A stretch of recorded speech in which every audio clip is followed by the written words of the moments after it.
Blake, tell us a little about yourself. What would you tell people who might meet you, your 30-second elevator speech, so to speak? Sure. Well, my main mantra is in marketing. I'm actually a podcaster right now, and I'm helping people to promote their practices online through audiocast, which is a shortened version of a podcast, which helps people to tell their stories in their business and share information in a way that makes others really want to listen. So that's really where I'm at right now. What strengths do you bring to that in terms of helping people talk about themselves and market their businesses and themselves? Well, as a marketing strategist, I really help people to think about how they're monetizing their practices, because in life we are all looking towards someday not being able to work anymore, which means retirement is on the forefront of most people in the target demographic of which I'm serving, which is men predominantly in the age group of 40 to 60 who are in business practices, who are looking at how do I get my life to the level that I really want to live at in my retirement. So when we look at it in the long-term aspect of marketing a practice, we're really figuring out how to sell ourselves well enough through the sales processes, the sales scripts, and eventually the marketing materials that we present to prospects and eventually with clients in terms of a client retention program. So those are sort of the topic areas that I help people to think through and to strategize in terms of actual tasks of productivity that I might give to them in further services and other things. What's in your background that really makes you an expert in this area? Well, journalistically, I have a degree from Indiana University in actually the area of journalism and visual communications, and that began long ago, long before graphic design ever became a degree. As a matter of fact, it was a degree that was just launching as I was graduating my last semester there, and practically I have learned every new technology that has come into play since its inception. And I started in photography at a very young age of 15, making my own little photographic studio that put me through college and then took me abroad and overseas. It also helped me travel the nation photographing architectural firms and builders and other sorts of lumber yards in that field, which allowed me to walk into an organization, speak only with the executive or actual owner of that multi-million-dollar practice, and help them to capture the best images of their overall business to sell in high-gloss marketing brochures. I was in 72 cities in 1 year, and that was a lot of travel for me across the nation of the United States. And it's sort of interesting how many places I went that year, but it was a great time to meet a lot of wonderful people in that field who are sort of old school in mindset and their ethics and the way they honor other people's gifts, and at the same time very cutting edge in their abilities to really promote themselves well, totally, predominantly by word of mouth, which is something that all business practices have to get to. Is the best way they can grow is through that word of mouth, client retentive oriented sales process where clients are so in love with what they do and how they stay in touch and keep the relationship alive that they market themselves well long after they have finished a sale. And that keeps that person top of mind in every aspect of their life, so that when any other person mentions, hey, I'm looking for this or I'm thinking about that, that individual immediately says, you've got to call so-and-so. And that's the sort of client retention programs that I help people to produce. There are lots of folks who put themselves out there as marketing gurus. Kind of what makes you special? What's special about your approach? Well, I'm really a good listener, and so my role in life, I feel, is to interview people to the point that I really get a sense of what their soul is trying to accomplish. And not many practitioners talk about the soul. A lot of people talk about storytelling. A lot of people talk about podcasts in a way. But in truth, we are helping people to understand who we are in our souls in a matter-of-fact way for our business practices to provide ourselves a life and livelihood. And in a lot of terms, I talk about the true aspects of living. And that sort of helps to move men in their practices to really think on, am I doing and leading the life that I long to live in what I'm doing? And sometimes I make a marketing plan with someone who eventually decides, gosh, this is not really at all what I wanted to be doing in my life, and they take a total turnabout and go back into their passion, and it flourishes like crazy because now they're on their soul's path, which is where they're supposed to be at. Many times people fall into a position because they're desperate for work, because everyone in life has to make a living. But if we produce people in a way that helps their souls to journey through life and through lessons in all the aspects of marketing a business and its growth, then we really have told a very fascinating story. And most entrepreneurs have great stories to tell their listening audience, their readership in their blogs, like you write, and openly in their overall practice of marketing themselves at large in either the local, national, or international communities that the internet and World Wide Web allows professionals to do these days. And every practice in life is a different size. So it really doesn't matter whether it's a small business, micro business as they're often called, or whether it's a large corporation. The story of me and we and how we help others is really where it's at today. Sounds like you really focus on people's passions and inspirations. How do you help inspire people to be their best selves and present themselves in the best way? Well, one of the hardest parts of being a consultant is being able to pry into someone the importance of their life journey, and that sometimes in life they're going through parts of a journey that are hard in order to rebuild who they're really supposed to become through their marketing of their business. And a lot of times that means I have to do some tough love with them. I have to push on them a little bit. The other day on the phone, I really got in a lady's face, if you will, across the phone saying, look, you're telling me all this stuff, you're wasting my time over 2 hours, and you haven't really told me what you really long to do in life. And then boom, it hit her. And out it came her mouth. What she was wanting to produce was an amazing sort of event. And it took that pushing and prodding, but it took 2 hours of relationship development before she was willing to trust me with her soul's desire. And that's something that a marketing consultant must produce, is what many people call the trusted advisor. That role is so vital to a professional person or a business owner to be able to let himself go enough in a confidential, proprietary setting in order to get to the heart of the matter of what he really longs to have in his life, whether it's in his business practice or how he manages his time in his family environment so that he can produce the best living for himself and his loved ones that he possibly can. So I guess that's how I help to inspire people, is that I press on them, I challenge them, I give them creative ideas that they love or they hate, but at least we get somewhere on the page of the written word of copywriting and in visual campaigns in terms of scripting, videos, and other aspects of the online marketing community's expectation for people in a business practice today.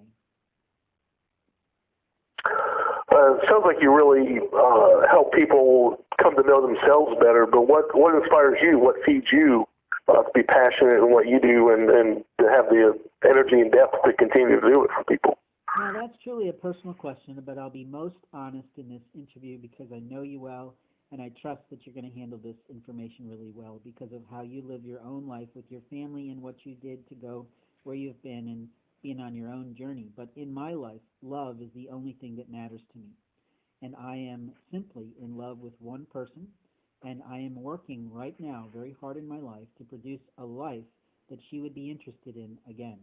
And that's where I'm at right now. I lost my life partner of many years to her home country in Japan, and I'm looking now for that second individual to spend the rest of my living days with. And I sort of found her, but then other people got involved in the process of my wooing of her, and it interfered with God's plan for my life, and I believe hers and that of her children. So that's where I'm at. When you ask me what inspires me, she is the only thing that lights me up like a Christmas tree, and she is the only thing worth living for in my mind. And that's been sort of part of my hard life's knocks and journey. But when you lose someone that vital, someone who I refer to as the fortune of my life, the rest of the fringe that you might have in your home, the possessions, the power you once had in a community setting, or in any type of person's life, and even in a marketing strategy position, means nothing without that love in your soul. And I think that's the same for most people, that they work to have a life of love in their situation. But maybe that's kind of a sappy thing for a man to say, but I think most men don't talk about the realities of their families very often unless they're in a private situation. And this is sort of a private interview, but only a handful of people will listen, and that's okay. I want them to really know who I am. on a soulful level, but also on a transparent business practical side, that I have to make a living just like they do to provide a life for myself and those that I love, just like they do.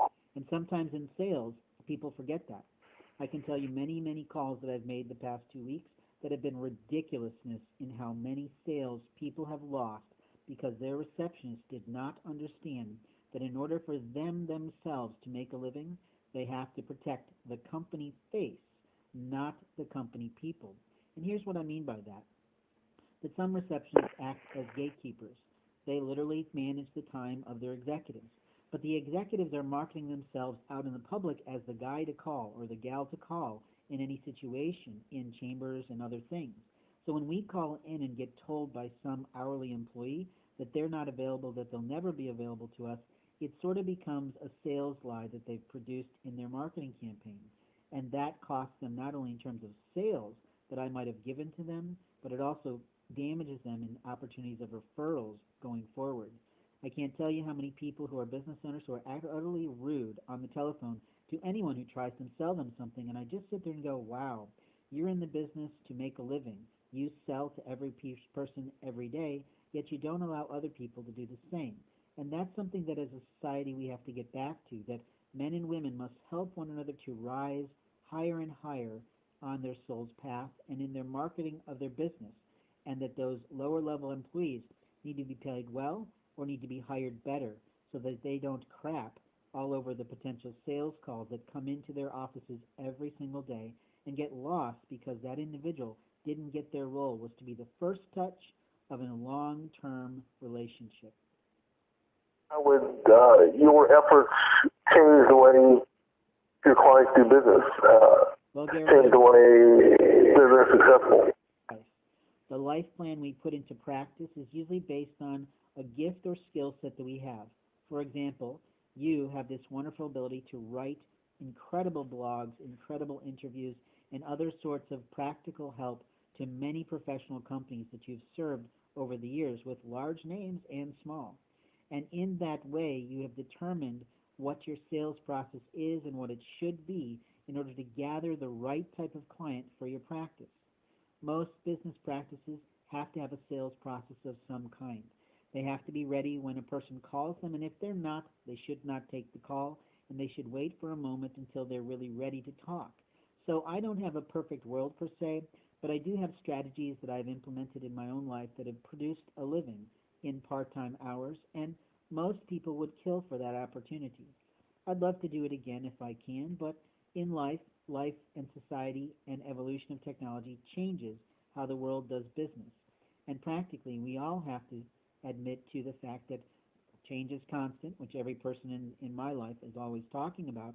But in truth, when we evolve with the way society and technology goes, we also have to streamline our strategies and our techniques in order to move other people to be interested in who we are as people long enough to keep them in the sales process. And that's the art of the sale. It's building a relationship that will produce business results, not personal friendships and other things, which do result from good, strategic, profitable partnerships. But openly, there's no perfect world for anyone today. We're all struggling in some way. We're all surviving in some way. We're all in security in some way. And we all long to be in a moment in life when we are in significance, where we can give back in some way to our communities or to the philanthropic organizations we'd love to contribute to if we had the money. So I think that's really what most things are about in life. Not perfection. It's about figuring out what will work the most successfully in our situation, in our period of time in which we're practicing a business. Great. As we wrap up, what would you like people who might listen to this or read this do next? What's the best way for people to work with you and understand more about what you have to offer? Well, practically, the best thing that anyone can do if they have an interest in anything I've said here today or why I do the work that I do is that they can simply pick up the phone and telephone me. My telephone number is 317-348-0529, and I'm happy to talk to any person. If I don't get the call immediately, I will always call back, and I will always provide that individual a free session of sorts to help them really think through whether or not I'm the right fit for their business practice, because Like with every relationship, there's going to be the good, the bad, the ugly moments of time where we have to be able to move through a process that I've planned out, proprietary in its nature, to help people to market their practices and their businesses better. And that's sort of how I do things. So I guess that's really the answer, is that the best thing for any relationship to begin is through a telephone call, maybe a meeting via Skype or Google Hangouts, or any other technology that allows people to be comfortable in their place of employment or their work, where they're not interfered with or interrogated by any other person in their business, where they can really talk openly and honestly without feeling like they're exposing themselves too much. And phones allows us to do that in a way that no other technology can, because people have to really listen into a person's voice tone, the quality, the words that they select, and that's really an art in itself, is communicating in a way that makes men really sit up and go, wow, this person has said something really different than other people, or this person sounds the same as other people, and I'd like to tell them so, or whatever their little feedback point might be. But openly, that's a great way. Another way is through LinkedIn. I'm actively someone who is very proud of being a member, and I'd like to really help that individual to become better in their life on LinkedIn. So that's pretty much it, Gary. I really like to thank you for this moment in time that you've given me in your podcast interview, and I'd like to let you know that there's some sound effects going on, so hopefully the folks who are listening at home won't be bothered by that. But other than that, thanks very much, and I hope you have a great week. Thank you, Blake. Appreciate your time. Great. Yeah, okay, there, stops recording.